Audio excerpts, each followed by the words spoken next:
Buenas, hoy les estaré hablando sobre lo que es la apendicitis. ¿Qué es la apendicitis? La apendicitis es una afección dolorosa en que el apéndice se inflama y se llena de pus. Su anatomía. El apéndice es una de las partes del intestino grueso y es una bolsa intestinal estrecha en forma de dedo que se proyecta desde el fondo del ciego, que es la parte del principio del colon, que se encuentra situado cerca del punto donde se une el intestino delgado y el colon. El apéndice en el adulto es de forma tubular ciega de aproximadamente 9 centímetros de longitud, variando desde formas cortas de 5 centímetros a formas largas de 35 centímetros. El apéndice posee un pequeño mesenterio que contiene la arteria apendicular en su borde libre. En dicho mesenterio no aparecen las arcadas típicas de la irrigación intestinal, por lo que la arteria apendicular es terminal. Este hecho puede trasplantarse al entorno clínico, ya que al ser parte de la irrigación terminal, la arteria apendicular en casos de apendicitis es incapaz de establecer las necesidades del tejido, generándole daño isquémico. La base del apéndice recibe también aporte sanguíneo de las arterias cólicas anterior y posterior, de allí la importancia de la ligadura adecuada del mullón apendicular con el fin de evitar sangrado de estos vasos. Su etiología.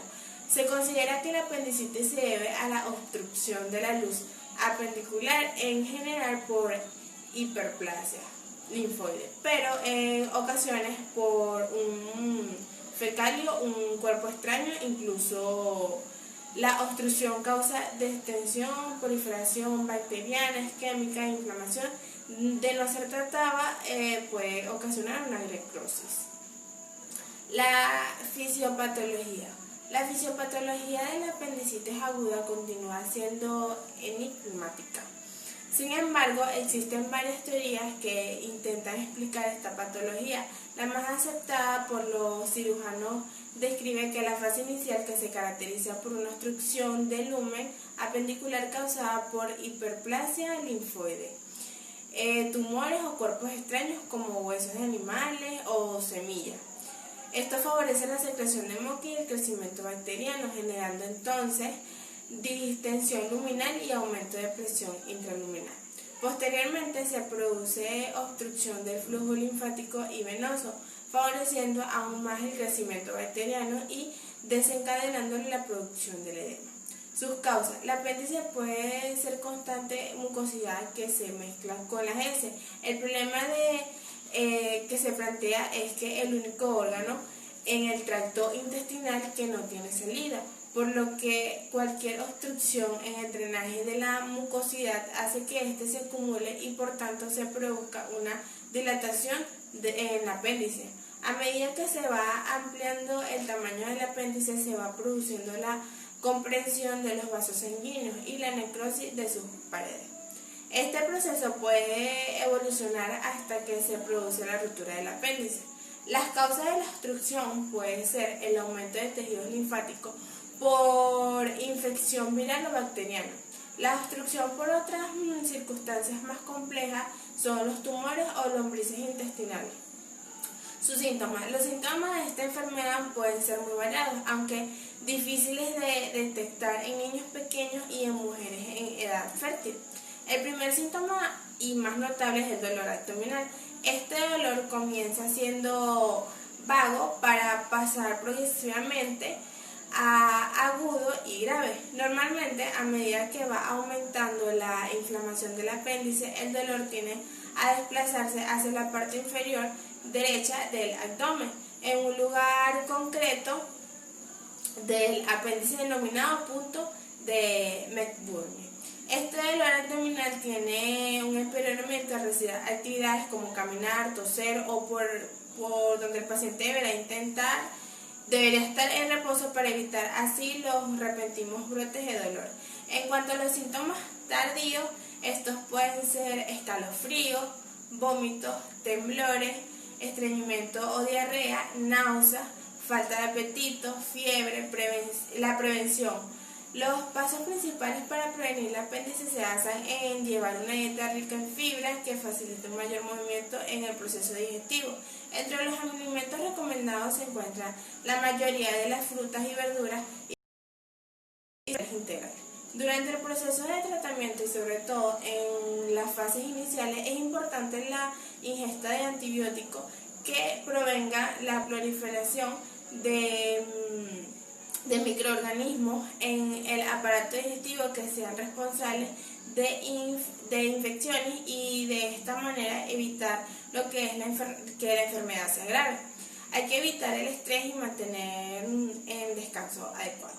Los tipos de apendicitis. Dentro de la patología, el paciente puede pasar por los siguientes estadios, lo que es la apendicitis catarral, que es cuando ocurre la obstrucción de la luz apendicular que se acumula en la secreción mucosa y agudamente disistiendo el apéndice. El aumento de la presión intraluminal produce una obstrucción venosa, el acúmulo de bacterias y reacciones del tejido linfoide. La apendicitis flemonosa. La mucosa comienza a presentar pequeñas ulceraciones o es completamente destruida siendo invadida por los enterobacterias. La apendicitis necrótica es cuando el proceso inflamatorio se vuelve intenso y produce distensión del tejido. La apendicitis perforada es en estos casos cuando pasan pequeñas cantidades. El diagnóstico clínico, a pesar de los múltiples métodos diagnósticos como que se encuentran en la actualidad, la historia clínica enfocada en la evolución del dolor y los síntomas asociados, así como los hallazgos obtenidos durante el examen físico, son las piedras angulares del diagnóstico del apéndice. Históricamente, el dolor del descrito de instalación aguda y localización inicialmente a nivel epigástrico o periumbilical. Posteriormente, con el paso, las horas del dolor migra a las fosas ilíacas derechas, donde aumenta la intensidad y, sin embargo, esto solo ocurre a un 50 o 60% de los casos. Resulta importante tener en cuenta las consideraciones anatómicas y sus variantes, ya que influye en gran parte en la presentación de dolor. Por ejemplo, cuando el apéndice en la localización retrocecal, el dolor puede iniciar en la fosa ilíaca derecha o el flanco derecho.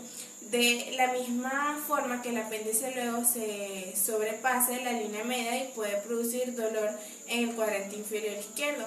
La anorexia y las náuseas acompañadas son frecuentes al dolor abdominal. El vómito puede presentarse, pero rara vez se presenta antes de la instauración del dolor. Durante la evaluación del paciente se debe enfatizar en la localización del dolor y en los signos clásicos, teniendo en cuenta que la positividad o negatividad de estos depende de una gran parte de varias en la localización del apéndice, de la instauración del dolor. La temperatura es un mal predictor del apéndice, sin embargo, la presencia de fiebre marcada y taquicardia advierten la posibilidad de perforación y formación de un absceso intraabdominal. En este último punto resulta importante someter la discusión el uso de analgésicos en pacientes que se encuentran en observación por dolor abdominal, sobre todo en aquellos que aún no se encuentran con diagnóstico, en lo que aún no se ha descartado la necesidad de cirugía. Clásicamente se han descrito que el uso de analgésicos puede atenuar e incluso abolir los signos subjetivos de la apéndice aguda, por lo que deberían administrarle a estos pacientes. Sin embargo, la evidencia actual no respalda este juicio. Debe de tomarse en cuenta que existen medicamentos con propiedades analgésicas puras, así como otros que adicionalmente cuentan con medicamentos de acción antiinflamatoria, como es el caso de los antiinflamatorios no esteroides.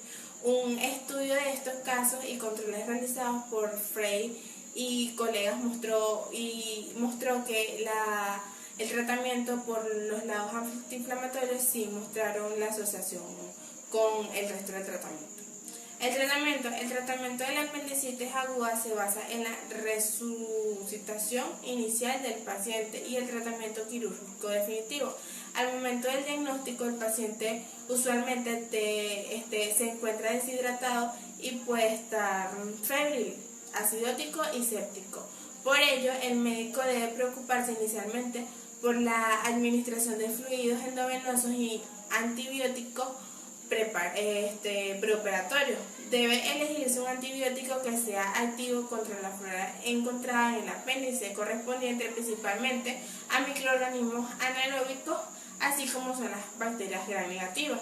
El uso de antibióticos preoperatoriamente está finalmente justificado, pues disminuye complicaciones posquirúrgicas como las inyecciones heridas de quirúrgico, formación de abscesos y una dosis única de apendicilina resulta suficiente para lograr dicho beneficio. Sin embargo, en casos de apendicitis perforada se ha utilizado lo que es la penicilina, la gentamicina y metronidazol.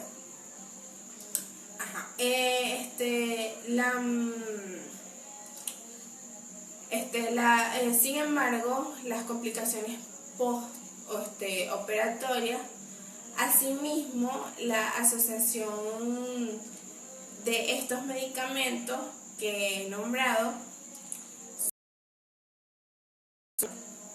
el uso de antibiótico postoperatorio no adiciona ningún beneficio en el tratamiento de los pacientes con apéndices aguda no perforada y a su vez aumentan los costos.